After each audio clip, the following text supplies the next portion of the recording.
Good evening and welcome back to the Hendrick Hudson Board of Education meeting. Today is February 4th, 2026. May we all please stand for the Pledge of Allegiance. Pledge allegiance to the flag of the United States of America and to the republic for which it stands, one nation, under God, indivisible, with liberty and justice for all.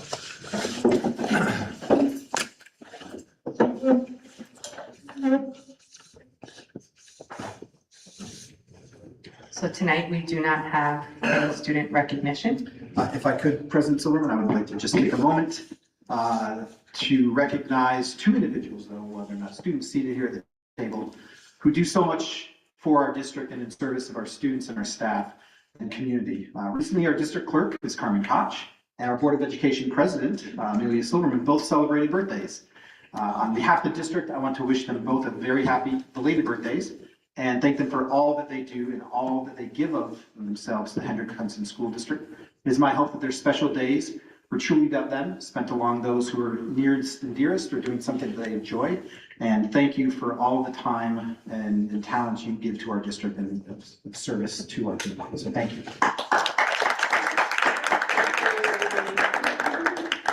Thank you. In fact, I did enjoy my birthday at the district office for a meeting. It's the best place to be. Moving on with our agenda, I'd like to ask for a motion to approve the agenda for tonight. Motion. Second. All in favor? Carmen, fellow birthday queen. Are there any audience comments on non-agenda items? There are not. And we are going to go on to our presentation. I'll turn it over back to Mike. Thank you, President Silverman. So we continue our budget development process this evening by welcoming our Assistant Superintendent for Curriculum Instruction and Assessment, Dr. Lauren Scollins, to the podium, who will take us through, along with our wonderful principals on our instructional program, highlighting some of the great things we are doing this year and some of the things we would like to do next year. So Dr. Scollins, thank you for leading this discussion. Thank you. These are the beginning of our slides, our normal slides, just a reminder of our mission and what we hope to do here at Hendrick Hudson, along with our theory of action for this school year, which you will hear a lot about how this is coming to fruition with our work from the Curriculum Instruction Office. So this slide has a lot of words on it, but I just want to note that these are some of the things that come out of my office. With the support of our building principals and all of our teachers, making sure that we have high quality instruction, investment in people in collaboration with Dr. Garcia, professional learning aligned to our mission and our vision, making sure we have ongoing curriculum writing to ensure that we have that high quality instruction, planning for change, and making sure that we're using data to inform instruction. And as we know, our big focus this year, what we've spent a lot of money and investment in, is our MTSS process. And that will continue into the following year. As we look at the next few slides, we get granular. The spreadsheet in front of you outlines some of the boring account numbers, as well as the codes and explanation of what some of our key areas from my budget include, as well as what was previously budgeted, what is currently budgeted for the 25-26 school year, and then what is proposed. I want to highlight a few areas, specifically some increases. If we look at the bottom, curriculum development services from BOCES. So this is where we have teacher professional development, our teacher workshops where we partner with BOCES to support our professional learning. There is an increase of about $6,000 there from last year's budget to this year's budget, as BOCES has shared that there is an increase in their cost, which then causes us to have to increase our budget. On the next slide, you'll notice some of those areas were NA for 24-25, but now for 25-26, we're building that, and then 26-27, we've kept them consistent. It's not that they were reallocated from other codes in 24-25, and we're kind of figuring out where they fit for now for 25-26, and then 26-27, we kept those consistent. You'll notice a decrease in our textbooks for students. And that is not that we are buying textbooks for our students, but over the past 3 years, we have had our contract with our new reading program, Into Reading, HMH. So now that we are invested in that and spent that money, that changes what we need to budget for this year. So we are not budgeting as much into that program because we have those materials purchased. We're now looking at some of the consumable textbooks that we need to repurpose. Included in that budget is also some of the textbooks at the high school that are up in our textbook cycle. So we often see 3, 5, or 6 years in our textbooks. This year we have a number of our social studies textbooks that are up for renewal at the high school level, including some of our AP and college level textbooks, which are included in that budget. When we talk at our March line by line, we will also see that the high school, for example, some of their money in perhaps the math materials and supplies budget has decreased. That is actually now included in the textbook line here because of how that coding has changed. So when we get to talk at Mr. Charlie's favorite day of the year, our line by line budget, we'll see some of those more granular pieces. But that's just an important piece about textbooks. Our BOCES services, again, increasing because of the typical BOCES services. And then on the last page is our school library loan program. And again, partnership with BOCES for their database services. The next slide is our title grants, and this is something that we won't find out about until August. And I do want to point out 2 things. First, you'll notice a decrease in the amount of money we receive. Similar to state aid, it changes each year. I also want to highlight that the district receives federal funding through Title II and Title IV to support student achievement and enhance educational opportunities. Under federal law, school districts are required to provide equitable services to eligible private school students and educators located within school district boundaries. So each year we do have to canvass for those eligible schools. And we have heard they may be looking to use some of that money that they are entitled to in the 26-27 school year that they have not previously used. So that's something that we will keep an eye on, which is why this in a title grant, that money is to supplement, not supplant. So we are looking to enhance what we do. We don't bank on this money to say this is where, anything that is necessary out of my office does not come from this grant, because we want to make sure that we provide high quality instruction and not rely on this grant money. So those are the nitty gritty and the very boring spreadsheets. But it is exciting to have our principals here to share a little bit more about what's happening in the buildings, what the story was and what they did with their money in the 25-26 school year, as well as 26-27. So our K2 building principals, Dr. Kramer, Mr. Cohen, are going to come up and present together.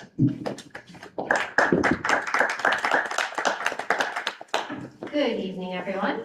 Thank you, Dr. Scollins, for that introduction. So, as you know, we talked about this a couple of weeks ago. Our ultimate goal is always to make sure we're meeting the needs of every child, and we do that in multiple ways, but differentiation, one of the ways primarily that we meet the needs of every child. So this year, some of the money that I spent was on wipe-off tables, so that each classroom has at least one table with a wipe-off surface. So while the teacher's working with a small group or with students one-on-one, they can write right on the table, the student can write right on the table, and they can give them immediate feedback and instruction in that way. So it's allows us to meet the needs of multiple students at the same time while they're working with small groups. We also focused on supplies for our win blocks, or what I need time during the day, which is also a big piece of differentiation, and that was something new this year. So some of our money went towards that as well. Some of the other things here Josh is going to talk about, but for next year, what I'm really excited about is our focus on play-based learning. And this is a conversation that we started at BV with our site-based team, and at Furnace Woods, their site-based team had the same conversation, and it continued at our faculty meetings. And now we're branching out. There's going to be some workshops about play-based learning and the importance of it at our superintendent's conference day coming up. And really at the K2 level, when we talk about what the kids need, they need opportunities to play. So that's going to be a big focus as we move forward next year with the budget. In the general supplies part, we're going to look for materials that support that in the classroom. I've already started brainstorming with my teachers, and things like puzzles, decks of cards that they can play a variety of games with that are also, reinforcing their math skills and the early addition skills and things, even, greater than, less than, things like that, as they're working through the, those skills. So that's something, again, that we're really excited about to be looking at for next year, and a big focus for our general supplies. So thank you. Now, Mr. Cohen's going to talk a little bit more. Thank you, Dr. Kramer. So when we talked about areas that are true across the schools, I wanted to piggyback on the play-based learning and talk about Drums Alive, which is a research-based movement and music curriculum. It helps address some of the topics like steady beat, musical movement, drumming, and other things in a more dynamic, whole body fashion. Our music team already has professional development. They've rolled out the program as a 2-month unit. So far, they've already done it with our kindergarten and ABC students. And in March and April, they'll be doing it with first grade at both schools, and then in May and June at the second grade level. Mr. Wardlaw, Ms. Corellis, and our teams are really thankful. They've shared and asked us to repeat it again for this purchase. They look forward to utilizing it for many years to come. The other component Dr. Kramer and I are excited about, because this year it was at Furnace Woods, but it does vary from year to year, is the section. So we had 4 at our first grade level, and they do vary, but it is a critical learning window for our primary age sailors. And it connects directly to our goal that was referenced earlier about differentiation. The lower class sizes help each student receive even more individualized attention and faster feedback from our wonderful teachers and teaching assistants. It benefits students who may be confused, struggling, or need to be pushed even further in a timely fashion. And students often get called on more and can participate more often. There's often fewer distractions and better focus with less noise, side conversations, and better class placement opportunities for students that may need to be separated from one another for a variety of different reasons, which then in turn lowers the stress and anxiety levels that those students and or families may be experiencing. But overall, we've seen a dramatic decrease in behavior issues for this cohort, and thank you. It's a great way to proactively address needs and set a strong foundation for our students and HUD experience. Thank you.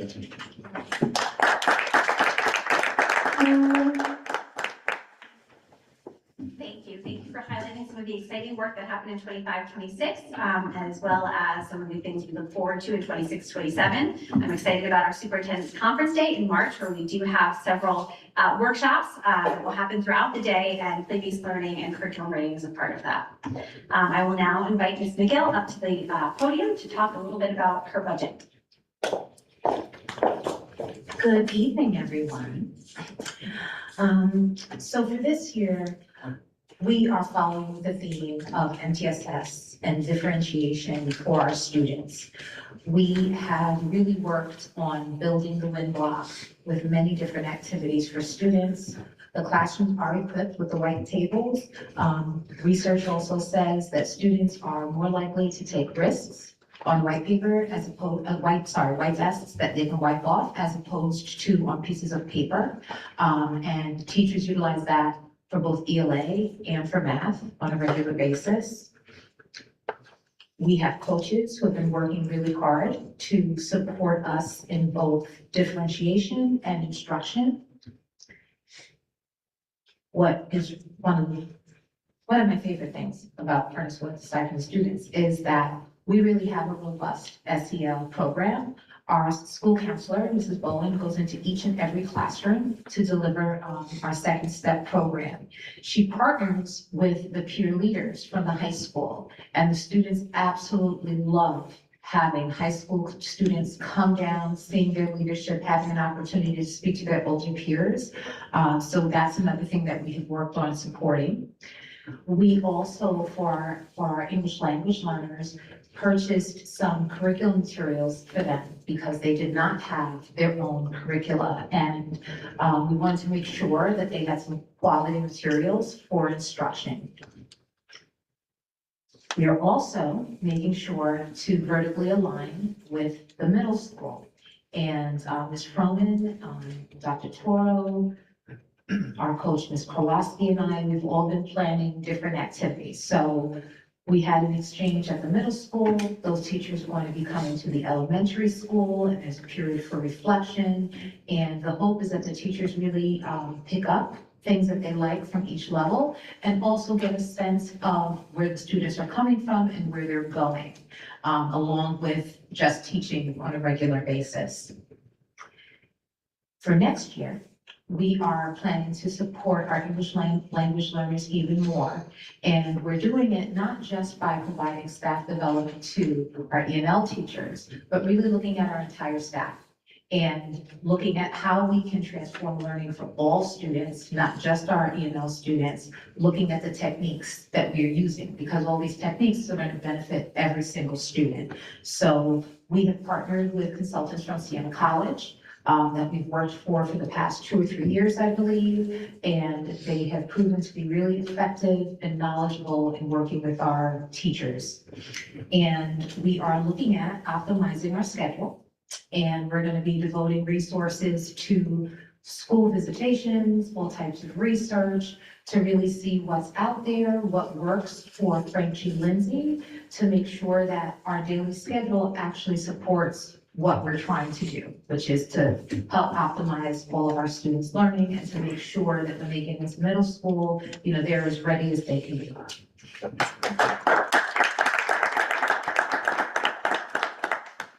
Again, we see the thread of vertical alignment and ensuring that we see that consistent pattern for students as well as growth along our system, which leads us to our middle school. Dr. Toro.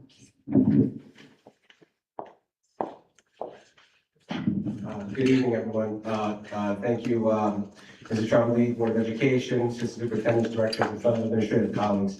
For the 2025 school year, we are currently updating 4 classrooms with collaborative furniture.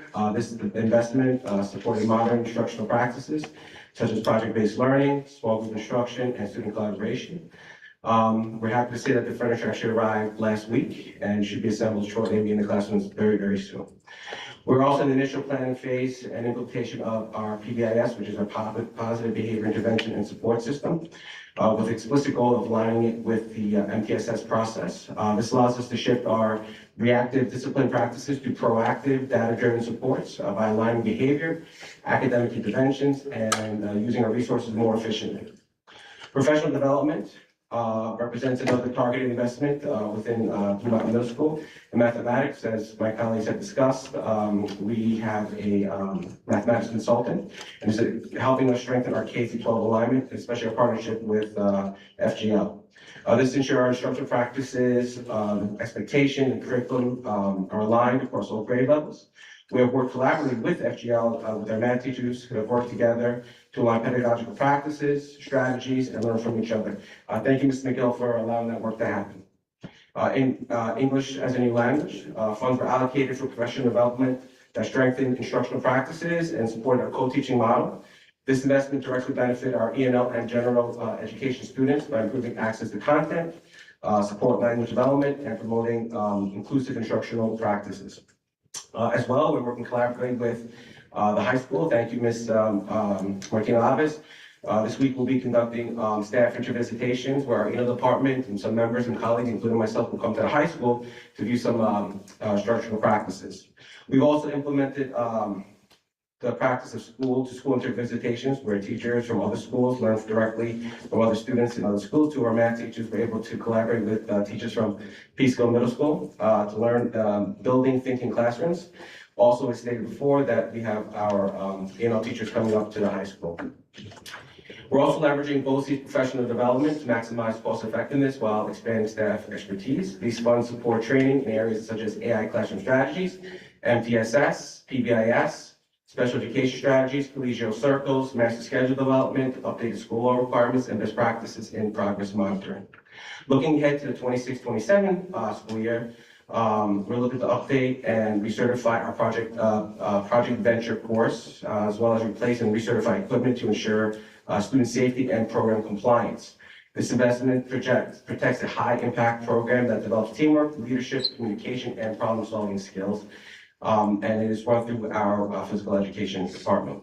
Continued funding for PBIS and TSS will allow us to refine and fully integrate these systems, ensuring consistent implementation across the building. And resources are allocated toward data analysis, staff training, intervention planning so that decisions are guided by evidence, data, and student needs. Finally, our budget also reflects a commitment to ongoing professional development focused on pedagogy and K-12 alignment. Thank you.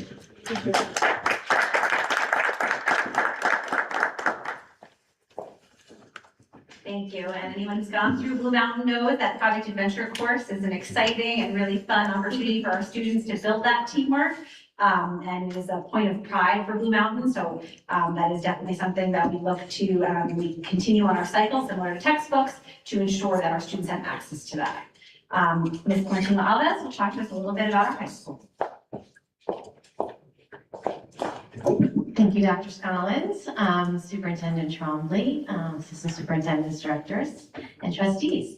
Thank you so much. So the slide that I have up for you outlines our 2-year strategy for strengthening curriculum, expanding student pathways, and modernizing our assessment in alignment with New York State's Portrait of a Graduate.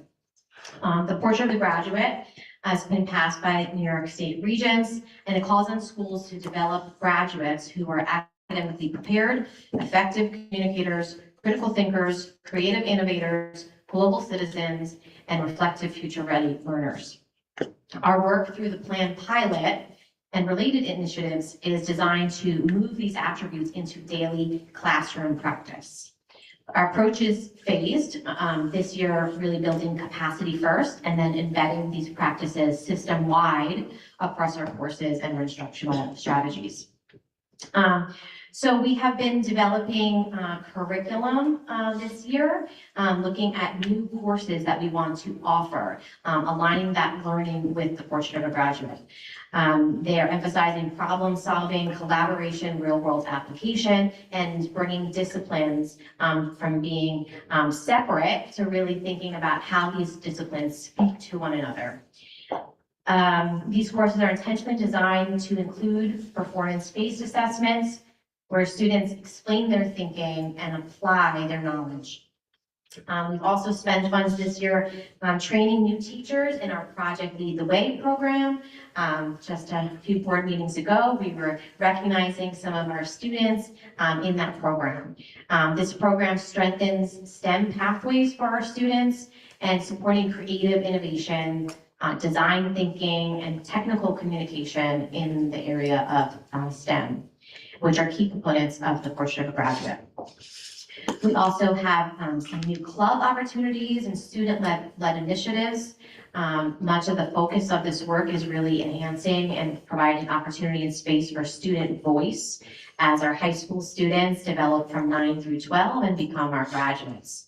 And their clubs are places where they can really advocate for their interests and their passions and collectively join together to engage in those interests. We've also implemented the visual arts graduation pathway, which allows students to demonstrate mastery through sustained artistic work and portfolios over time, reinforcing creativity, reflection, and learning really more deeply in the discipline of visual arts. Thinking about some of my colleagues' presentations, I want to say that play-based learning is also alive at Hendrick Hudson High School. And we have this year used some of our funds to spend on lunchtime activities where students can engage together in fun and relaxing ways without screens. And some of those purchases have also just arrived this week. So this year really is focused on building that staff capacity, building our curriculum systems, and really supporting our work to align our instruction and assessment to Portrait of a Graduate. Next year, we are really very excited about continuing what that looks like daily in our classrooms. Professional learning for Plan Pilot is where we will be focusing much of our energy and our funding to focus on that full implementation with interdisciplinary learning, performance-based assessments in all of our areas. Teachers are working this year, but they're continuing and really embedding this next year with tasks where students will demonstrate their mastery through research, through presentations, through building prototypes, portfolios to show their growth over time and skills, public exhibitions where we can really celebrate the work that they are doing, and this all supporting their communication, critical thinking, and innovation. Curriculum writing for climate education and financial literacy. So we're staying really focused on the needs of our students, but also the requirements of New York State. We have state mandated climate education as well as financial literacy components that are coming into the high school. And we are designing project-based units and courses that fulfill that mandate. For example, students may analyze environmental data, design sustainability proposals, create financial plans, and using those real-world skills in those courses.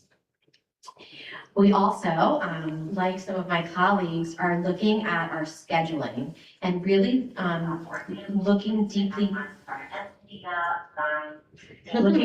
together to make sure that our Bell schedule is really working for the type of learning that we want to see. The quality deep learning may require additional time, and we're really wanting to make sure that we maximize students' time in the school building with time that they are in class to engage in this deep learning, and also time to engage in support systems that we have in place with MTSS. So that work has begun. Also funding for supporting our senior internship option that has been in development for seniors to really branch out of the classroom and looking to work opportunities, real world opportunities to find their passions and bring those reflections into the learning space to share with their peers.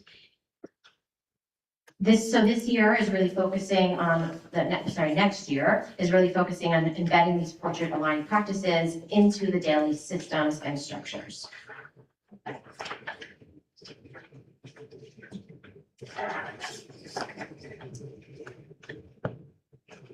Our goal is to ensure that students are not only earning credits and passing exams, but they're graduating with these competencies, the confidence and adaptability needed for college career and for civic life. Thank you. Thank you.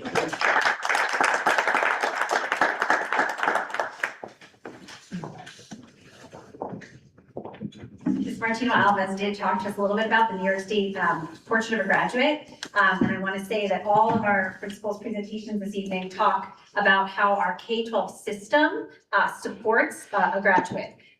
You start in kindergarten and you learn along the way. So as we think about the play-based learning, we are building creative innovators to our senior internship where we have global citizens out into our community.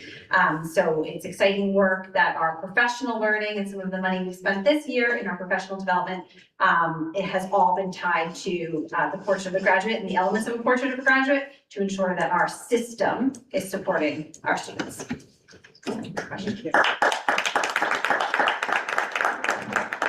So thank you, Dr. Scollins, for leading.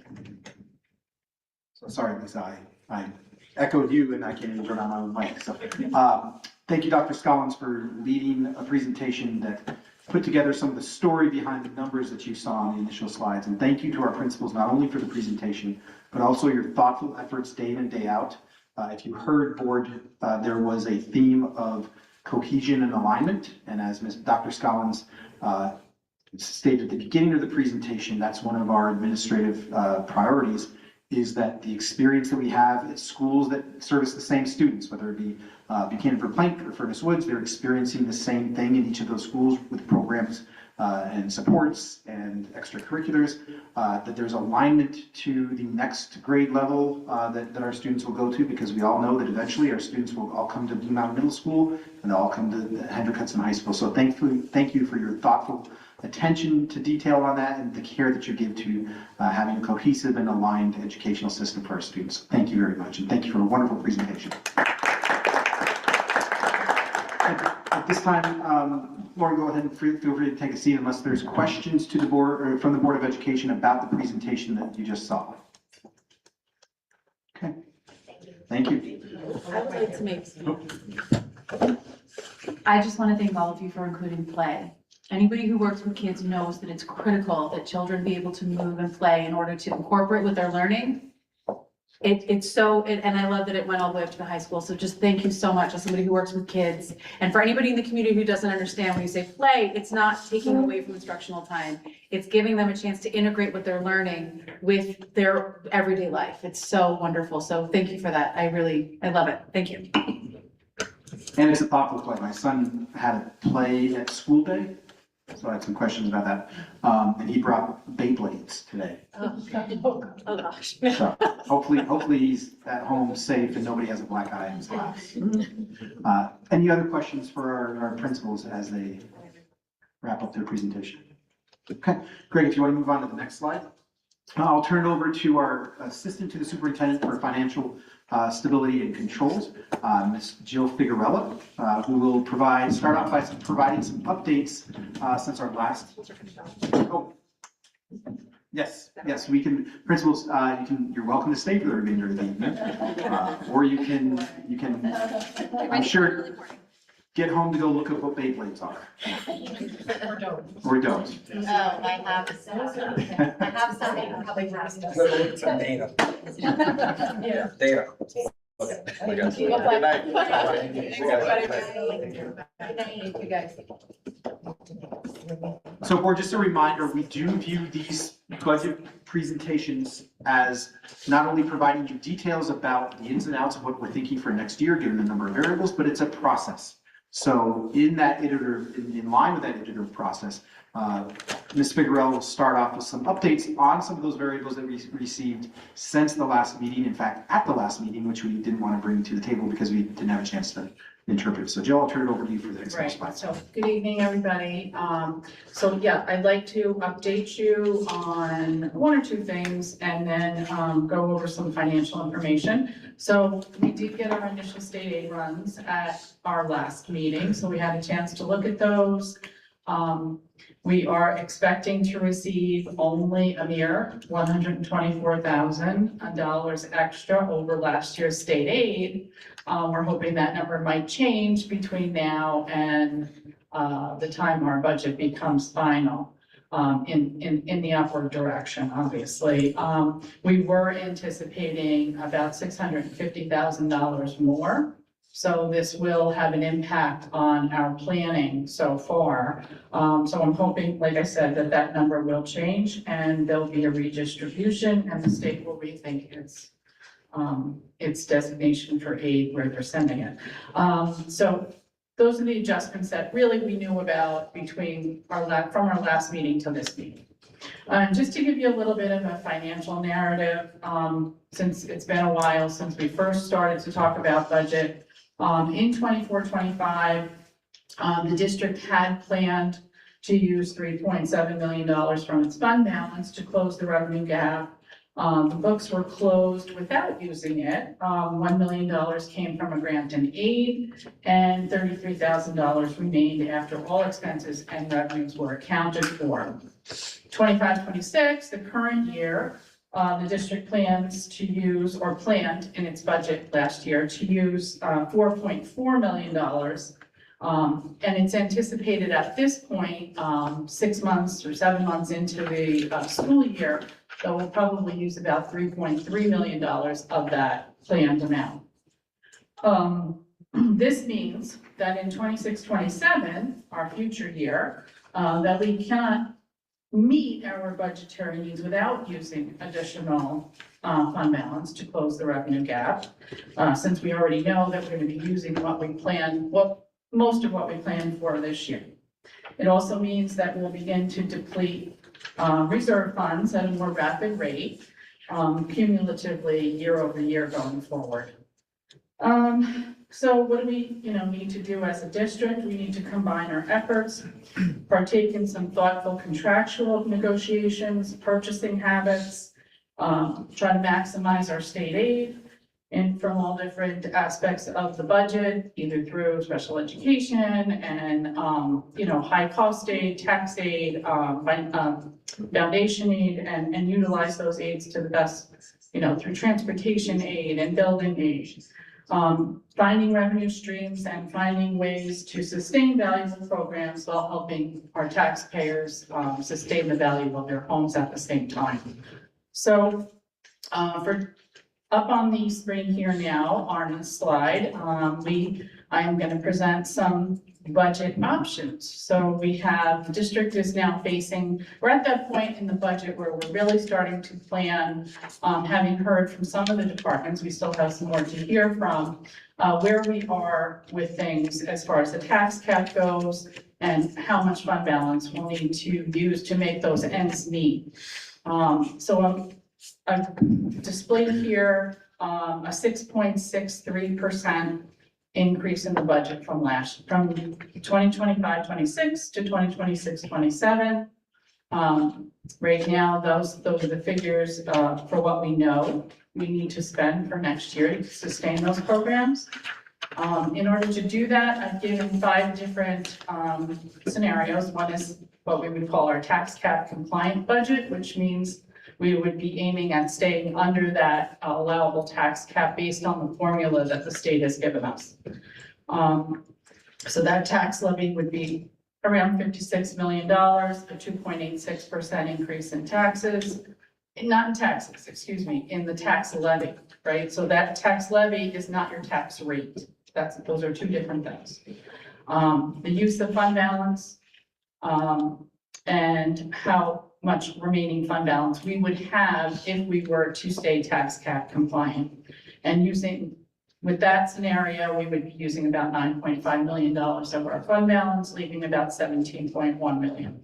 I'm not going to go through each scenario at the meeting here, but you can obviously see that's what these are. So B is a super majority required budget, C, D, and E as well, all at different levels of use of our fund balance and looking at what we would have remaining if we went with those uses of fund balance.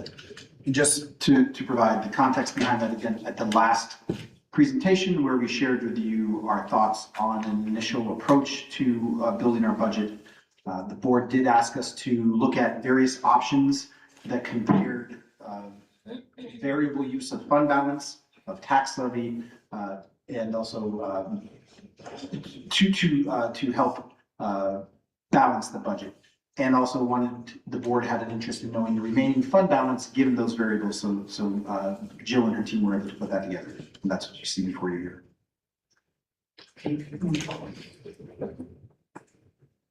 Okay, and on this slide, I also take those 5 scenarios and I broke them down into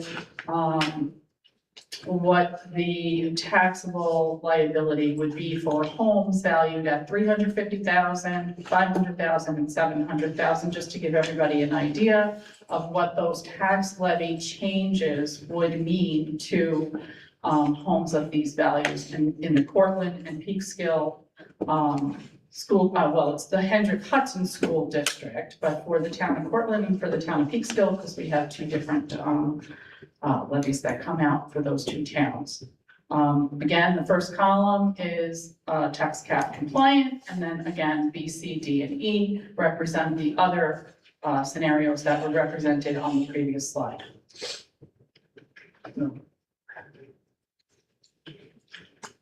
This slide is a school tax comparison of our neighboring school districts. I thought this was very important and was very eye-opening. We have our surrounding school districts, what they pay in school taxes on an average home worth in an area of $500,000. And then what our current Cortland residents and Peekskill residents pay that are in the Hendrick Hudson School District. So just to go, I'm just not going to go over every line, but I'll go over the first one. Like for instance, the city of Peekskill, full market value home, $500,000. Their school taxes are this current year, $8,866, compared to the Cortland residents in the Hendrick Hudson School District paying $7,500 and Peekskill around the same, $7,500. So you can see that our neighboring school districts, although many times are, the feeling is of taxpayers in a town, oh, we pay more than the neighboring town, or they don't really know what neighboring towns pay on the same value. So I think it was important to point this out. The school district is, in a situation right now where their tax levy is a big part of their closing that budget gap. And we're also having a very important discussion about the use of the fund balance in the school district because of that. So these are comparisons of surrounding towns. So looking at a 10-year forecast, I made some assumptions doing that. I don't have the massive spreadsheet up here for everyone to see, but I looked at the next 10 years. It's very hard to parse out what you're going to be spending every year for the next 10 years. We don't know what our aid is going to be. We don't know what our revenue streams are going to be. We don't know what interest rates are doing across the country. We don't know a lot of things that we need to know to put these numbers together. So I did some basic assumptions. Our average budget increase over the next 10 years would probably be on average about 4.1% per year. Our average budget to budget increase, $4.9 million. So in hand, 4.1% is about $4.9 million. Assuming a tax levy increase of about 2%, because again, what do we want to do as a district? Where do we want to go? How many programs do we want to sustain? How many new programs do we want to introduce? So using a tax levy increase of 2% to keep us under the cap, and then fund balance required would deplete about all of our fund balance in about 3 years. So I thought those are the highlights of looking at a 10-year forecast right now at the situation we're in with tax levy. So if anybody has any questions, that was my last slide. And I leave it to you for discussion going forward. Any questions for Jill? I don't have any questions, but Jill, thank you for this slide where you compared the neighboring school districts. I think your entire presentation tonight is super helpful, very thorough. I think that while we all feel like our taxes are going up and up every year, it really gives you good perspective when you compare to surrounding school districts. So thank you for that. And I think the way that you laid this out with all of these different scenarios is so excellent for us as a board. And comprehensive, so thank you. Right, and those scenarios are choices, Yep. right, options, and there's in between too, right? Yep. Like, you can't lay out every single Yeah, option, but Yep. they're anywhere in between as well. Thank you. Anybody else?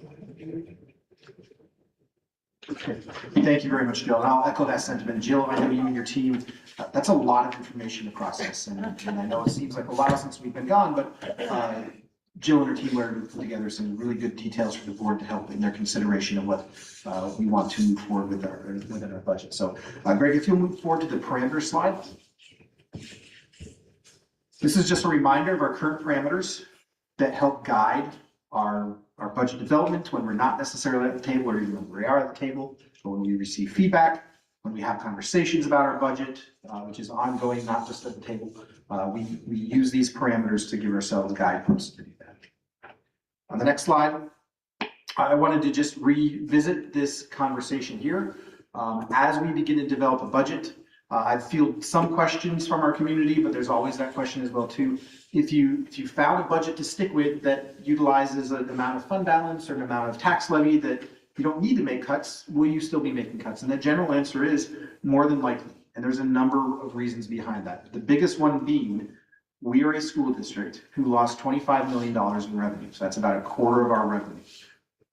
I never want to speak of a school district as a business, because we are in the business of students, and you can't measure students, you can't measure what we do in a business sense, because we have individual humans who have hopes and dreams, who have individual needs.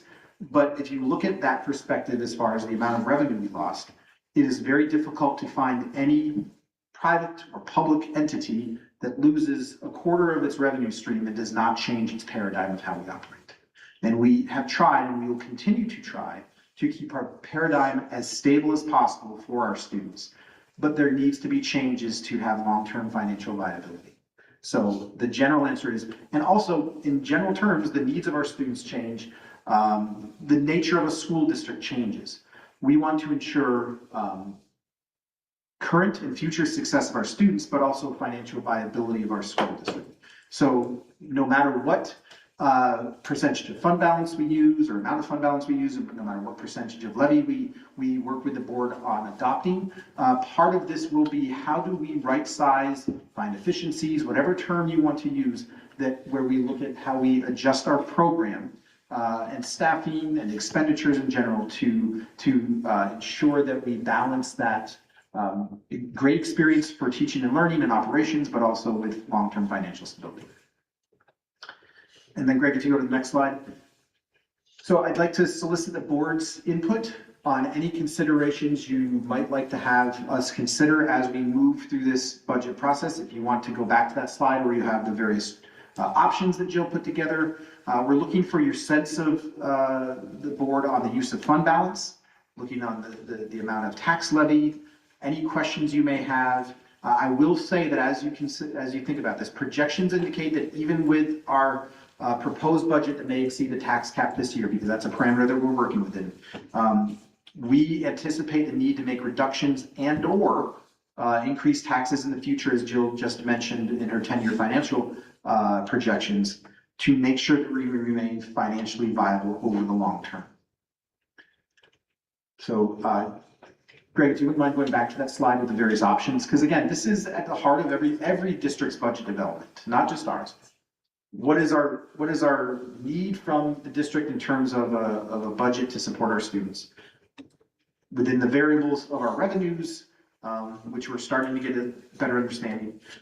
What is it that we should ask our community to contribute to that? And then with our unique situation of having a tax reserve to help mitigate some of the tax levy, how do we use that in a financially acceptable way going forward to not have this large funding cliff that we may ask our community to support us on? So turn it over to the board for me. Alexis? So I have a few thoughts. First off, I think that we need to protect quite a bit of our reserves, because just as we saw previously early in the presentation, there was an unexpected drop in aid. And I think we want to, or I, as a board member, would want to avoid peaks and valleys. And I think that we have to fall somewhere in the middle on this chart, because obviously going up to 10% is going to be a big jump for folks. And if we only go to 2.8, we're trying to keep it low, but one day it could shoot up. And I think that will be more difficult for our residents than sort of meeting somewhere in the middle. I also think that last year the community came out and supported, correct me if I'm wrong, somewhere around 4.5% levy. Okay, it's 4.57. And I think that going and asking them for that minimally is acceptable. And in my opinion, if the community says, no, we no longer support that, we have our answer on how to pass a budget based on you know what I mean? Based on the 2.8, if you have to do it, do it. The residents just have to realize that if we have to go back out, we need them to support and pass a budget, and we'll go lower. But that just means we're taking more of the fund balance, and we can't guarantee what's gonna happen in a few years, right? So we're trying to be fiscally responsible and find a happy medium where we increase taxes and we use the reserves, and it's a combination of everything. So in my opinion, I would like to see us between 4.57 and 6.4. I'm comfortable anywhere in there because I think that our community values education, they value our programs, and while I fully support being cautious and smart and efficient and evaluating what programs we're offering, I think that is somewhere where we need to be so that we're not taking too much from the fund balance and trying to, taxes were artificially low around here for so long because of the plant, just like Jill's presentation shows, that our neighbors have been paying more. So for me, I'd like to be somewhere in the middle on that chart. Can we go to the next slide, because I want to piggyback off Alexis, what you were saying, but now I want to do a comparison between those two. If we were to look at column B and see the 4.57 and the 6.4, let's go middle of the road, the $500,000 assessment there. If it was 4.57, that would be $7,850 a year. And then if it was the 6.4, that would be $7,989. So even though it's almost a 2% increase, when we look at the number, Yeah. it is only $139. And then can we go one more slide? So let's just say we're somewhere in there between 7.8 and 7.9. That still puts us, when you look at the school tax for all of the other ones, that puts us right in, still below almost every single one minus one district there, substantially still below. So I think I agree with you on having to go above, but also understanding we're doing that to protect our community Right. in the years. And I don't think we looked at this one. Can we go one more slide again? One more. One. No, there was one with the fund balance. I don't think we stopped there. The other way. Sorry. 10 years. Right here. Yeah, This is that 10-year forecast of the fund balance that we would have remaining. And I'm assuming this is with the tax cap. That's what's so going. no, No, that's solely focused on the estimated budget that we anticipate and the amount of fund balance remaining. right. So no, I didn't stay in the tax cap Okay. in this to start the forecast. I started it at scenario C and went Okay, so forward. this is still. at So that's scenario starting with the the red, 6.4, And the red is, the third in the red. year where we wouldn't make it. just wanted to, I know we didn't stop here before, I just wanted to bring that to. Yep. the And attention of again, everyone as well. depending on. Scenario C, we wouldn't make it 3 years? Okay, so just depending on the budget. Right. I mean, right now, those are estimated where we would go in 26, 27, 27, 28, 28, 29 with the budget, based on what I know about salaries and benefits and so forth, right? So, it's not a solid number, but it's a good assumption on my Yeah. part, I believe. And that's basically what that's. Thank you. I just want to make sure everybody understands, right? That are either going to watch this meeting or listen in, just kind of, they're going to hear a lot of numbers being thrown at them, right? So if we decided that, just like your scenario A, to stay under the cap, right, we would have to spend $9.5 million this upcoming year. That means that every year after that, we're spending $9.5 million. So by 2029, we have no money. So those are the reality, right? That's the reality for everybody watching at home to kind of understand, is that, yeah, we could save it and make it low for today, but going forward in 3 years, your taxes are gonna go up because we will have no fund balance as a cushion. At the same time that the fund balance is gonna be gone, the cessation fund is also dwindling away, every single year as we go. So we haven't even accounted for the loss of that as we go year over year, right? Because you've accounted for it in yours, right? But what I'm saying is the fund balance itself is not gonna be there as our cushion. So in my mind, honestly, it has to be C, and not, for me personally, I would go with C, because when you go back to that sheet, it's like an $11 difference, right? If you go B versus C of a difference, right? And I think for the longevity of our district, and just to ensure that we are being financially sound in the decisions we're making, we have to make sure that we get past 3 years and we get to 2030, because that's when everything is gonna start to happen, right? So staying under the tax cap it's not even a starter, right? I don't think for our district, because we won't survive. So I think if people understand that aspect of it, that it's not the board wanting to do it, but it's something that we have to do to just make financial decisions that are gonna be for the longevity of the district. If I can pull out just to piggyback on that. So we are at this table having some very hard discussions about how to mitigate the impact on our community while also preserving what we hold dear in terms of instructional program for our students. We are not discussing very simple solutions to a problem that has been caused within our community, and that is the shutdown of the Indian Point Energy Center. And we are not discussing supports that we have been advocating for, and we will continue to advocate for, in addition to the budget work that we're doing. There is a bill, and our PTA advocacy has recently sent out a call for our community to get involved. There's a bill called the Stranded Act, which activates a federal legislation that allows municipalities to tax any spent and stored nuclear fuel within their municipality.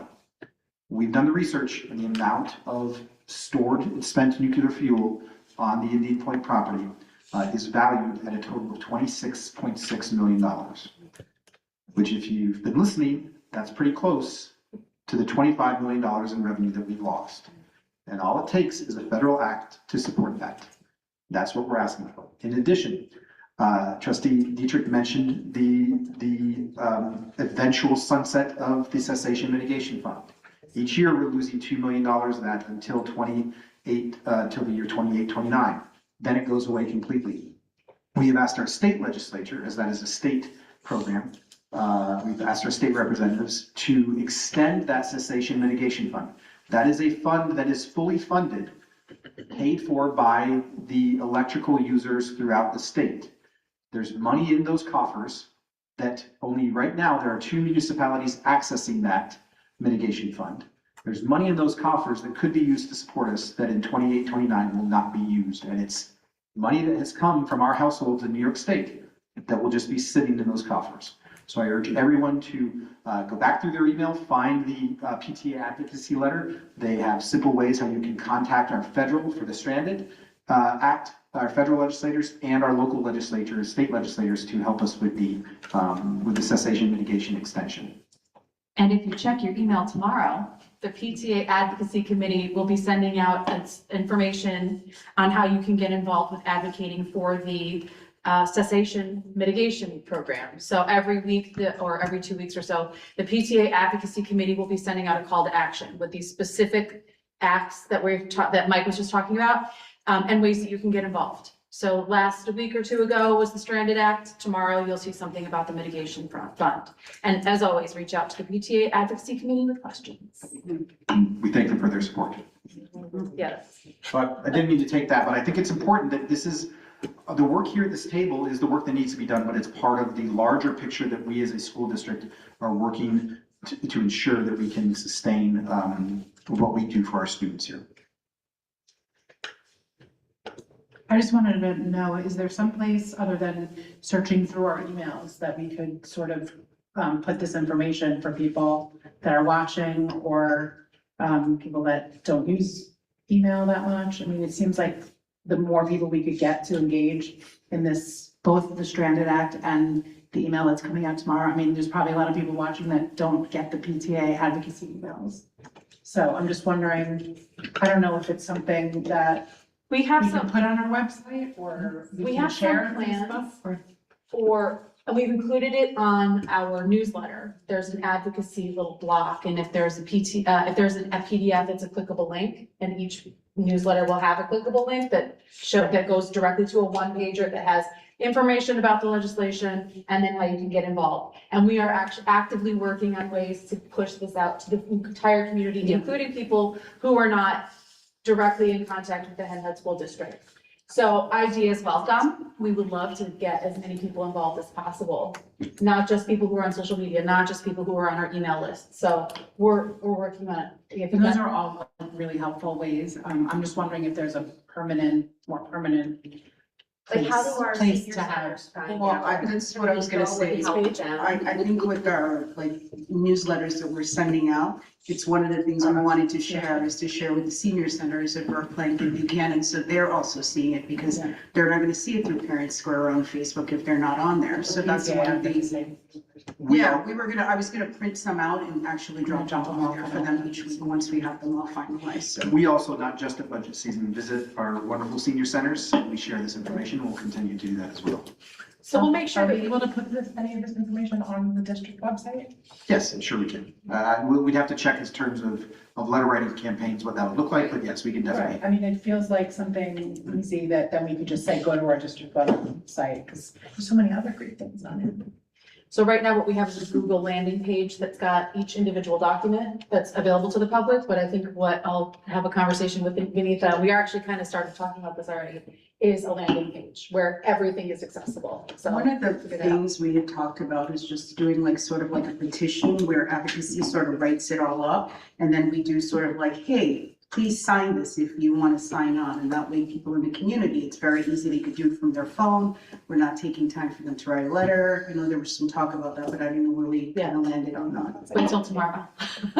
There's more coming tomorrow. So this is all happening as we're speaking about it. We're doing all of these things on the ground while, you know, this is all coming out as we come up with ideas. So tomorrow we'll have more about petitions that the community will have access to sign. We'll have one-pagers available. We'll do some printing so we can take them with us and have them with us at meet and greets that have more information. So all of this is great. I love the energy. Yes, thank you, ladies. Anybody have any other questions or comments about? We should bring them to our meet and greets. Yeah, that's what I thought. Yeah. We should, like the one-pagers for each one. Yeah, totally. I love it. You guys have anything you want, questions or comments on the fund balance or the different options? Yeah. Just to clarify, you said even if we went with scenario C, the fund balance in 3 years is still not there. Correct. Okay. Yeah, you can see in scenario C, if you go back, right, a couple Yeah. slides. That, just keep going. Yeah, further.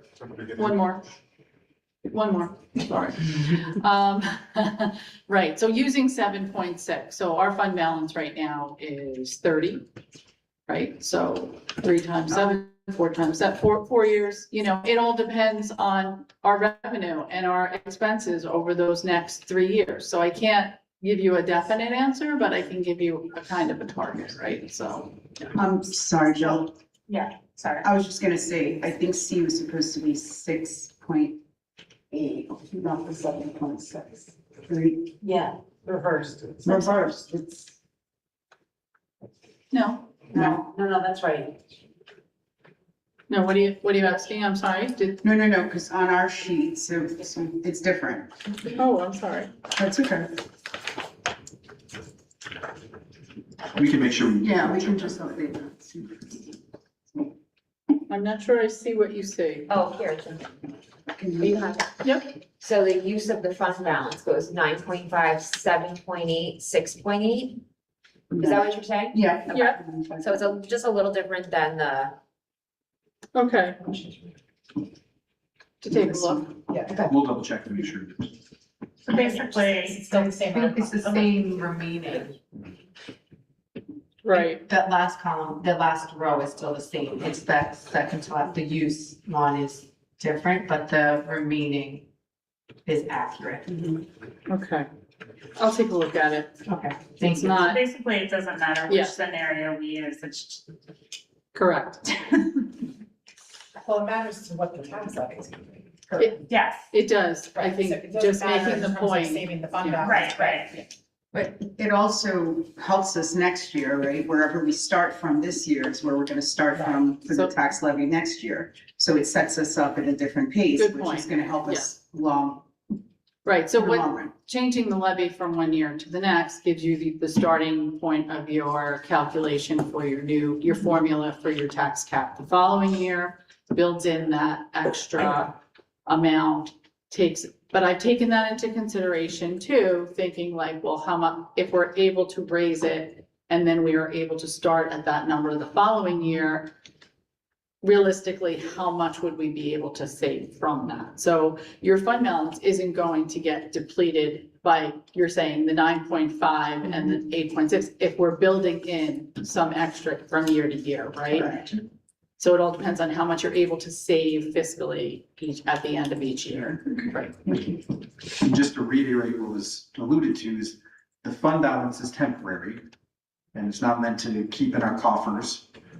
sorry, use that word 4 times now. It's meant to mitigate the large increases that would need to be provided somewhere, either revenue, which we don't feel we'll get that amount of revenue from sources such as the state, or the tax levy, which is where we would have to go. So it's meant to mitigate that large spike. It's unrealistic to think that we would be able to make up what we're actually using in fund balance. So regardless, it's still going to go down. Yeah, no, I think your, tables of showing what the other districts have as taxes and breaking it down, the monthly and the annual. I think that's helpful for people to follow, just to see, broken down that way, so it's not overwhelming. Right, well, these slides will be on our website as well. Can I just ask for one quick clarification? Sure. So we're looking at column C and the monthly, you're saying, so it's $40 extra per month that your taxes would go up, which means like a little more than $1. Right, so Okay. I broke it $1 a down. day, right? Yeah, I broke it down for a monthly just to get that idea. And don't forget, these are all based on current assessed values in the town and current equalization rate. I don't know what the new assessed values are for next year. I don't know what the new equalization rate is. I'm assuming it will vary slightly, so, yeah. Great, thank you. This is very helpful. Yeah, no, I think you nailed it with these presentations for a visual learner like myself, where it's just, boom, here's the facts, because it makes it very easy to digest. And I think you listened to our feedback from last time and got everything that we have asked for. So now I think it's just, we have to, as a board, decide what direction. And I don't know if we have to decide that explicitly tonight, but this is good for us to take in, get feedback from the community potentially. Because again, there would be nothing worse than putting forth an option that the community just does not support at all. So I would love to get feedback from the community as to what they're also thinking, so that we know what we should further explore. Like if they want to give us parameters. What I will say is that by March 1st, I am going to have to file the tax cap. Okay. So what our intentions are at that point, I will have to file online. Not saying that would have to be the final would have to be, at the very end when we adopt the budget. But I do have to file with the state at that point, so I have to give them some kind of idea where we're going. So if I heard some of the discussion at the table, we're looking between the 4.57 and the 6.4 as something to narrow down. What I can do is send out a thought exchange with a prompt that talks about references this meeting, looking for input, and open that up to the community, so that way we have some of that data come in. Is there a way for you to use the this great, I feel like those 3 slides. yeah, Try. where, so people can see, okay, so like, I don't wanna support 8% increase, but then they're like, oh, wait, it's like. More than $1 a day. Yeah. Right, so I think that this one is very important, where it actually breaks out the different home Options. values. Just to educate them before they give their thoughts, Yes. because most people aren't listening to these. Well, and that's what I was saying, like a 2% more, asking for 2% more sounds astronomical, right, when you think about it, but then when you see it as a number, it's really only like $250 So more. $29 monthly versus $40, it's, so, Yeah. I think it's good to do. Can these slides go on the website also? I know that they'll be They're up there right now.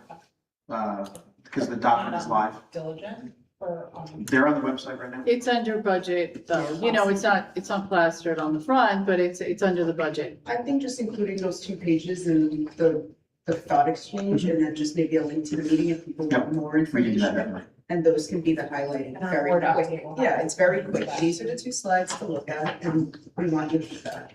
And then I think by the next meeting, we can just Yeah. say that we're not, and everybody feels like we're moving towards So that Jill has what she needs. for I March. would ask if we do that, to put a disclaimer on there that these are based on taxable assessed values, current taxable assessed values and equalization rates, because that's not something This is you a want general idea. Yeah, general, this is in very July or general. August to be thrown And it's back. also, yeah, and it's also, you gave us 3 scenarios of assessed value, you know, might not capture everyone Right, explicitly, but it does give that general idea. and they can always call. We're there to answer questions all the time. So, Thank you. you're welcome. Thank you, Jill. Yep, you're welcome. Just for some final thoughts on this evening's, could we go to the budget development calendar slide, Greg? Just as a reminder for our board and our community, 7 people who are watching, I think I'm one of them, so 6 people. So here's our current budget development calendar. We are currently in the budget development phase, moving towards that adoption date where we hope to provide the board with enough information to present the budget they feel comfortable with, that we would then adopt as our budget to go toward the community. Upon that adoption, we would hold a series of opportunities for people who have questions about what the adopted budget means to come and talk to Jill and myself and anybody else who wants to join us from this table. We do have our school budget vote on the 19th of May. If you need to register to vote, you'll see those informations, that information on our last slide. If we can go to that one, Greg. This is just a reminder of some of the stakeholder opportunities. You can see there, our Board of Education has scheduled some meet and greets prior to the next couple of meetings that we have. So make sure that if you are interested or you have questions, if you just want to come out and meet our board, the board is making itself available for that. And then Greg, if we go to the final slide, has information on when our budget vote is, our contingency rules, and if you're interested in registering to vote. And that is the end of this presentation. I thank Dr. Scollins for leading the program budget discussion. I thank Jill for providing some data for the board to help them in their development process. And I thank the board for their input. So thank you. Can I go back 2 slides really quickly? I'm sorry, Greg. I did just want to, I know it's on here for everyone to see, but I wanted to say it for anyone else who wanted to see.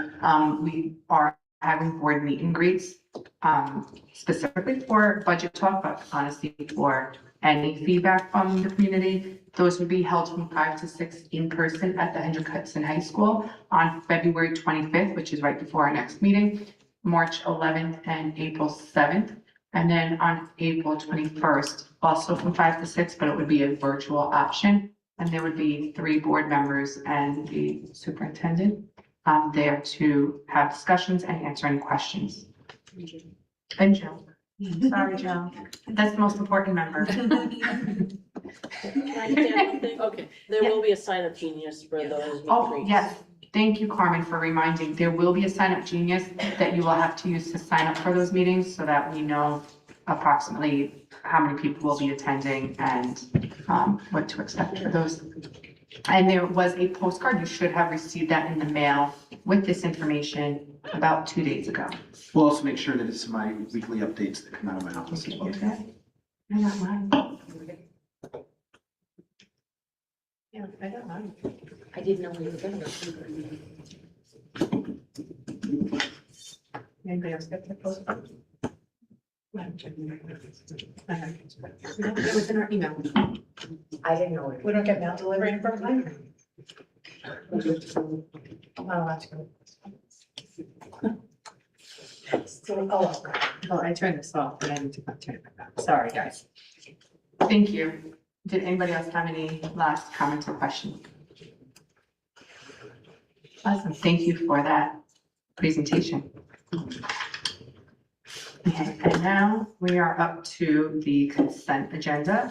At this time, looking at the consent agenda, would anyone like to pull anything from the consent agenda? I would like to make a motion to accept a revision to the personnel agenda 6.05. Second. All in favor?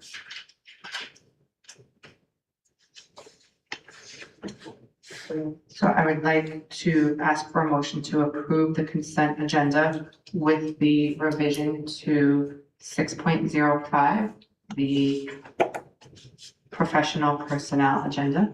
Motion. Second. All in favor? Thank you. We do have some items that were removed from the consent agenda, which are donations. So if we can look at our donation, we have one tonight. And this is a donation of 24 tables for the Hendrick Hudson School District. Tamika Dietrich has donated 24 tables for the district. Each table is estimated at $200 each for a total estimated cost of $4,800. So I'd like to make a recommendation that the Board of Education approves a donation totaling $4,800 for 24 tables for the Hendrick Hudson School District. Can I ask for a motion to approve this donation? Motion. Second. All in favor? Thank you, Tamika Dietrich, for that Thank you, Director generous Palmer. donation. And I think it was the quickest response to an email I've ever received from principals. We asked who could use them, so I have to lead with free tables in every email we send. Okay. And now we are back to you, Mike, with our superintendent's update. Thank you very much, President Sullivan. We will defer cabinet level updates at this time until we'll provide those at a later time. I do just want to touch base on a few items for my update. I'd like the community to be aware of an opportunity to engage in a presentation on home preparedness in alignment with our ongoing commitment to the safety and security of our students, staff, and our broader community. I'm pleased to announce that the Hendrick Hudson Central School District will be hosting the Citizens Preparedness Training Event. This session will be conducted on Thursday, April 30th, 2026 at the Buchanan-Verplank Elementary School from 7 to 8 p.m. This is a collaborative effort between our district safety and security staff, members of the United States Air Force, and the New York Guard. The Citizens Preparedness Corps was established as a statewide initiative in 2014 to empower New Yorkers with the knowledge and tools necessary to prepare for, respond to, and recover from both natural and man-made disasters. The training will be led by New York National Guard service members in partnership with the New York State Division of Homeland Security and Emergency Services and local emergency management personnel. The presentation will cover critical household safety topics, including the development of family emergency plans, the construction of emergency supply kits, and will encourage attendees, if they want, to register for New York Alert, which is the state's free emergency alert notification system. It will be open to the public and to support families in their preparedness effort. Anyone who attends will receive a free go bag, providing essential emergency items. For the provision of those materials, when it's a free go bag, like a bag containing some emergency items. My office will be sending out at a later time a detailed registration because they do need to have those bags prepared. So they want to make sure they have a good understanding of how many bags they need to put together. So we look forward to this event. And thank you to our safety coordinator, Amanda Dolce-Moscalo, for her efforts to coordinate this event with our community, and more information will be coming out shortly. On January 29th, we discussed some advocacy efforts earlier in the meeting, but on January 29th, I attended a legislative forum hosted by the Lower Hudson Education Coalition. That coalition works on similar topics that we were just talking, how to support school districts across the Lower Hudson Valley, and works together to advocate for public education at the state level with our legislators. The coalition's role is to bring a collective regional voice to Albany around issues such as school funding, special education costs, state mandates, and long-term sustainability for districts like ours. Rather than advocating alone, districts collaborate to ensure our legislators understand how those state decisions impact students across the region and the state. At this forum, the Lower Hudson Education Coalition presented its legislative priorities to area officials, including our Assembly Representative Dana Levenberg, and legislators shared their perspectives on those priorities. They discussed current and future efforts in alignment with those priorities, and they also provide us some insight into what may be achievable within the current state budget and legislative environment. So this work is really important, and it helps ensures that Hendrick Hudson remains engaged, informed, and represented in the broader level conversations that directly reflect our schools. I'm excited to share that I am spending this week some time at Frank G. Lindsay Elementary School as part of my superintendent building residency program. I've really enjoyed being with the students and staff and seeing the outstanding work that our staff does to support our students every day. And I want to thank the Frank G. Lindsay team for welcoming me and being great hosts. I was cool today for about 3 minutes. I was out at outside recess, and there's a rule that we don't want our students going into the snow during that time period. And some children lost their basketball to a snowdrift. And so I don't want to say this out loud, so my wife wonders why the dry cleaning bill is so high, but I walked through snow, grabbed the ball for them, and I told them the only thing I need is a shot at the basket to prove to them that I'm still cool. I threw a Steph Curry up and nailed it. And so I had the pleasure of being at the center of a celebration with some of my friends at Franchi Lindsay's. We're gonna have to pull it, we're gonna have to pull it, yeah. We're gonna have to pull the camera documentation on that. So I thank those, my friends for celebrating me, making me feel cool for, one moment. I then, with my fake knees hobbled away so they couldn't see me. So, just a reminder about some upcoming dates. This Thursday, February 5th at Blue Mountain Middle School, it's 8th and 9th grade curriculum night. I'm sorry, it's for the BMS curriculum night at the Hendrick Hudson High School from 6:30 to 8 p.m. On February 5th in the high school auditorium. Thursday, February 12th, 2026 from 6 to 9 p.m. is the Indian Point Decommissioning Oversight Board meeting. That is a virtual meeting. I anticipate that the district will have a presentation there where we present the expanded baseline environmental survey results in detail to the board from our vendor Co-Physics. I did share earlier at the table and at the Decommissioning Oversight Board that the vendor does not see any significant concerns or anything to be concerned about in that expanded baseline. But the Decommissioning Oversight Board wants to have a detailed brief where Co-Physics will update on what they found, and we anticipate the DEC helping to interpret any of those numbers that come out. Just a reminder, in case you had forgotten, that Monday through Friday, February 16th through the 20th is winter recess. All of our schools will be closed. Hopefully the snow remains so I can have an excuse to shoot the basketball again. On Monday, February 23rd is our modified spring sports registration. That will be open, and keep an eye out for our athletics team to update how that can occur. On Thursday, February 26th, Benita, fill in what I missed. That's our STEAM Innovation Night from 6 to 8:30 p.m. at the high school. At this time, there are no questions requiring follow-up. My son had his last practice of the hockey season at Bear Mountain tonight, so I hope he's in bed resting. And we will table our cabinet updates at this time.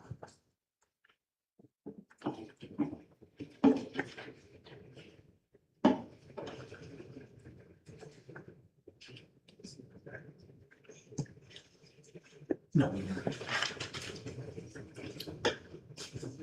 Perfect. So now we are up to our committee reports. So if there are any board members who attended any committees and have anything they would like to share since the last meeting, you can do so.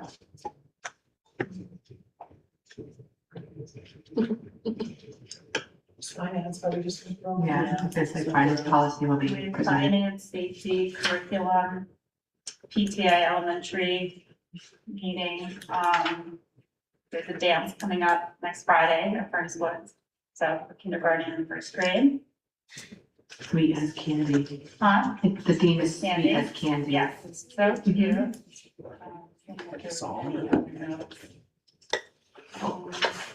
you want to talk about the update to the Centennial Oh, yes. website? Because we have their timeline of events. Erica, do you want to? Oh, sure. It's on the website now? Yes, it's on, yep, exactly. Oh, there it is. So this outlines the events around the time capsule, around the centennial. So there are 3 community events, 4 total.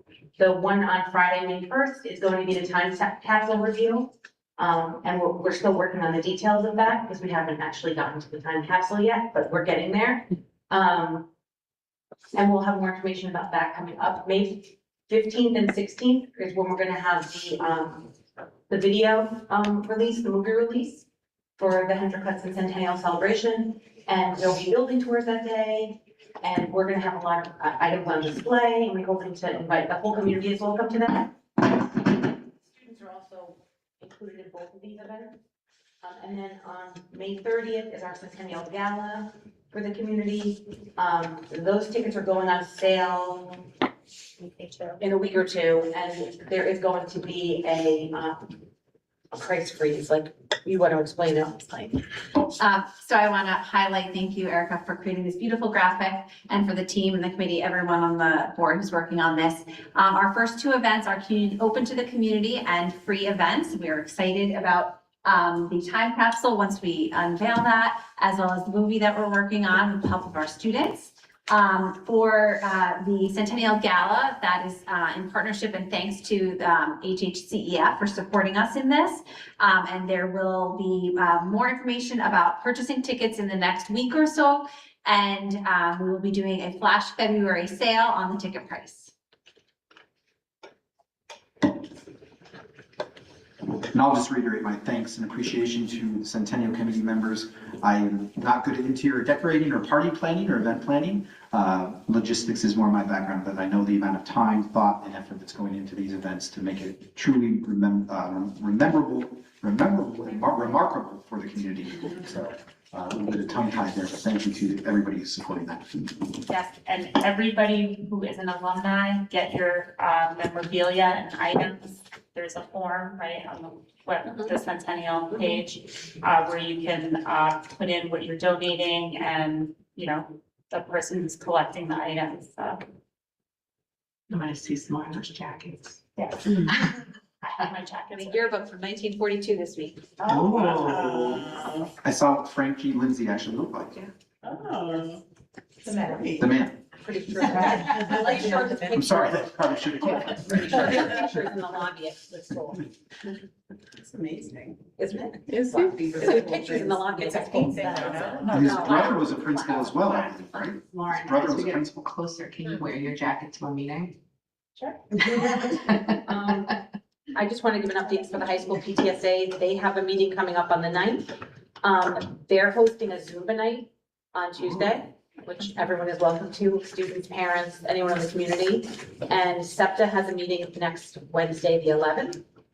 And advocacy next meeting, PT advocacy's next meeting is the 24th. Does the liability look like for a Zumba event? Anybody else have anything they want to update on? Oh, the only other thing is just, and this is the high school PTSA, as everyone knows, we're organizing a fashion show for our high school students. We have a record number of 90 students registered currently for it. We also dress all of those students using donations from the community, and we have gotten some wonderful donations, and we have used them and love them, and the kids look amazing, but we actually could use more. We have about 35 more kids that we have to dress. So anyone that has any clothes, now the beauty of this is we are willing to take any of your clothes. We will go through them and we will then donate them and pass them forward if we can't use them in the show. So don't feel burdened, but there's a box in the front of the high school. We'll accept any donation.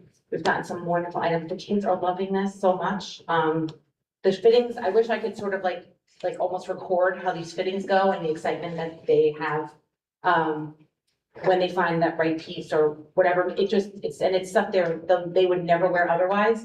And that event is March 21st, and it's open to the whole community, and tickets will go on sale for that again in about 2 weeks, middle of February. Erica, I have a question for you. If someone wanted to make a donation of clothes, but they couldn't make it to the high school, is there a person that they can contact who might be able to help arrange? The easiest way is to email the high school PTSA. Okay. Because that's the easiest email address. Okay, awesome. Okay, Carmen, do we have any audience comments on agenda items? No. Sure. That brings us to board new business and discussions. And at this time, due to an update, I would like to walk on a resolution to authorize our superintendent to execute a certain settlement agreement. And be it resolved that the Board of Education hereby approves and authorizes the superintendent of schools to execute a certain settlement agreement with employee ID number 1824, signed by such employee on February 4th, 2026, a copy of which has been previously reviewed by the members of the Board of Education. Motion. Second. All in favor?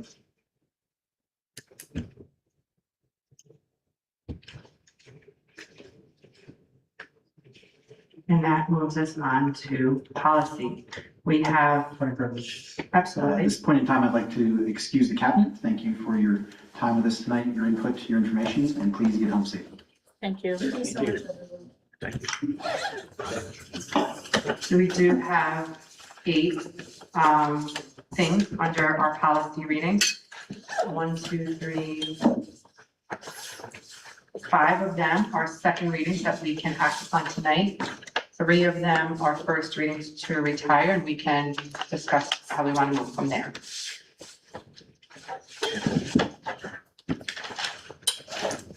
So the first one is the second reading of policy 5030, student complaints. The Board of Education believes. Motion to waive the reading. Second. All in favor? Again, this is our second reading.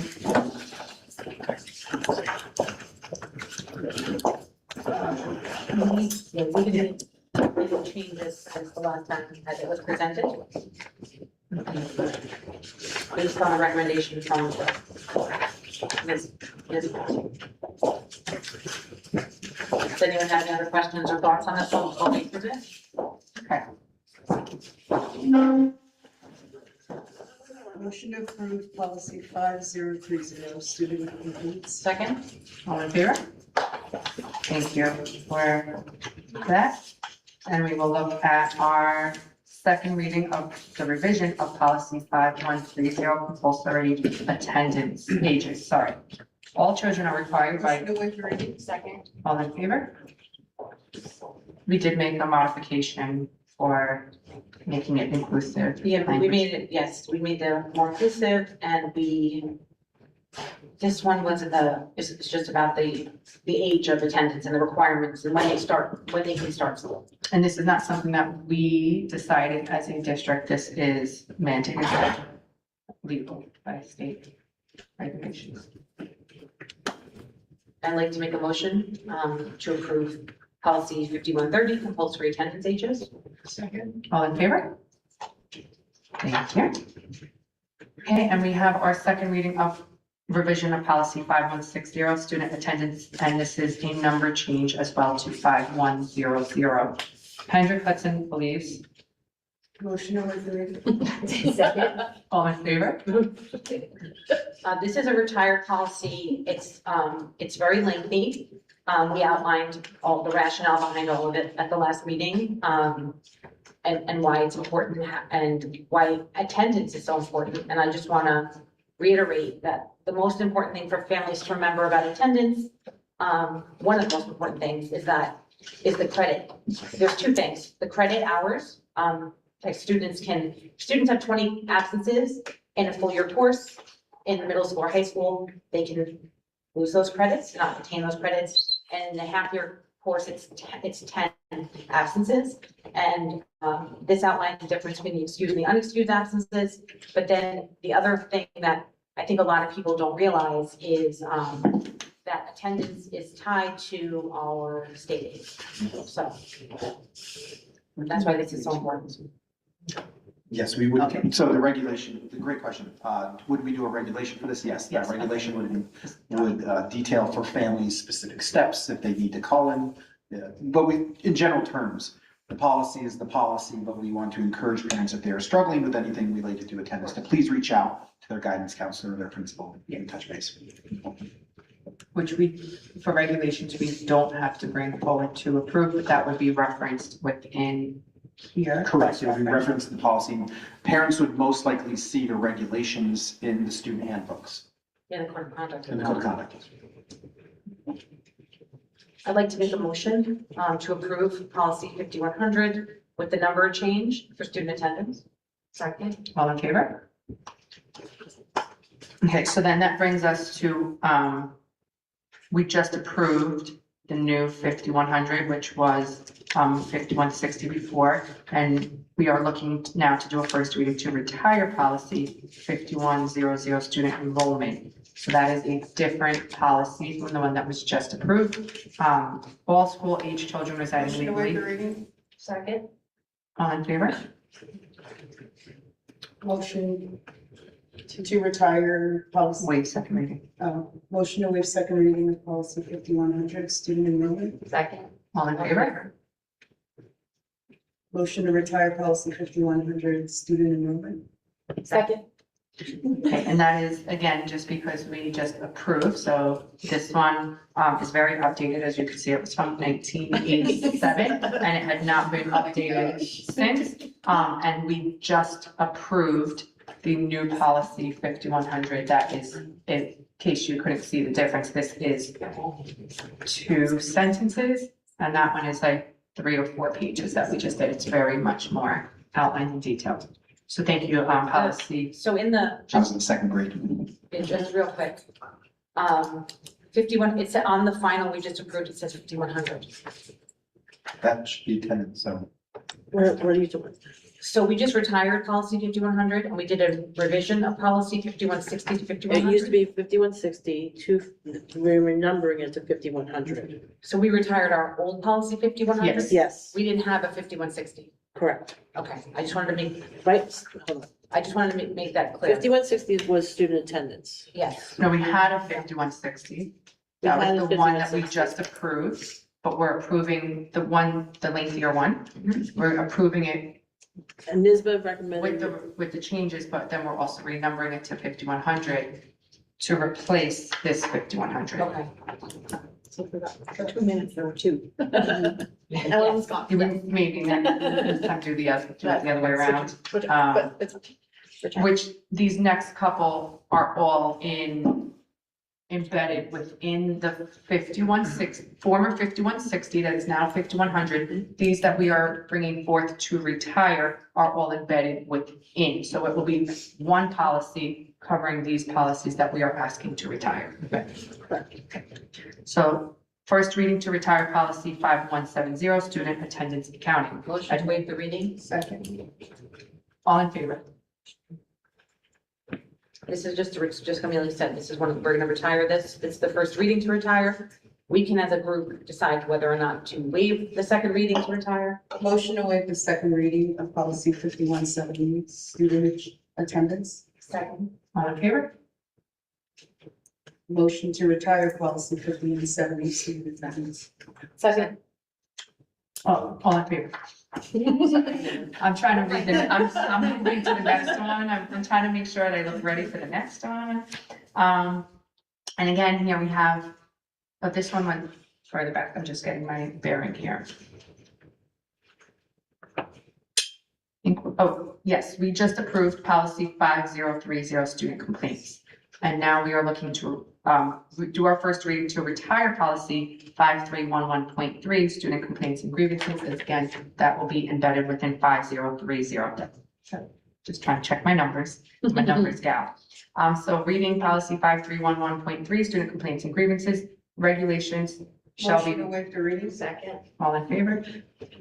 Again, this one has not been touched since 1987. If I Motion, didn't just have a birthday, it might be one. motion to waive the second reading of policy 5311.3, Second. student complaints and grievances. All in favor?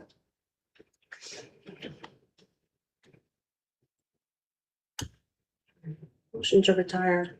Oh, sorry. Sorry. Motion to retire policy 5311.3, student complaints and grievances. All in favor? All in favor? I was frozen in time there, I'm sorry, guys. Me too, and I was just looking around, I didn't even help you. I I didn't even try to help her. I don't know if it was anybody's favorite policy. Okay. Moving us back to our second readings of policy 5605, student voter registration and pre-registration. The Board of Education believes Motion to that, waive the reading. Second. all in favor? Again, this is a required policy in New York State, which is referenced here in election law 5507. So now we have been doing this, but now it is officially in policy and presented to our community.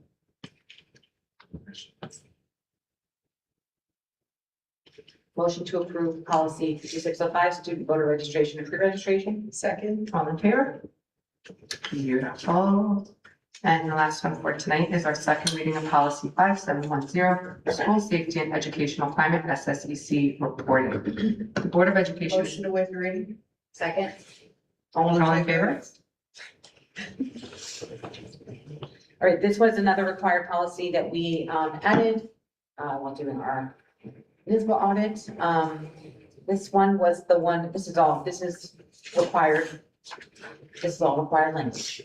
We did not change any of this. Any questions?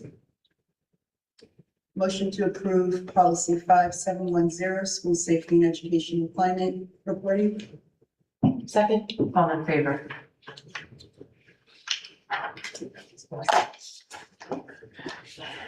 Beautiful. Okay, I'd like to ask for a motion to close the meeting. Motion to close the meeting? Second. All in